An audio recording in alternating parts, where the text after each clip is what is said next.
انا كنت بتفرج على زيزو وكنت يعني بشجع في زيزو لان حاسس ان زيزو بيلعب وعليه ضغط كبير جدا، بيجز جامد. انا ما شفتش الجز ده وهو بيلعب في نادي الزمالك. مين ده؟ زيزو. يا اخي حرام عليك يا لا اخي، لا لا يا اخي بالعكس. حرام تتابعي، بس اهدى بس ما تستعجلش، شوف هيقول ايه.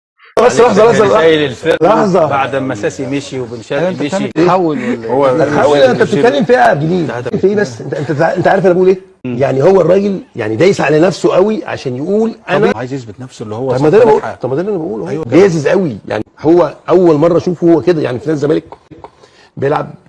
عشان بشير كان البيلن بيديهوله، الفاول بيديهوله، لا يا كابتن ما كانش الكورنر في ضغوط عليه، بيديهوله، الاول ما كانش في بيديهوله. ضغوط، الدنيا كانت هو حلوه. انا كنت زيك الاول كده وقلت ازاي بيقول كده وبتاع، بس طلع عنده حق.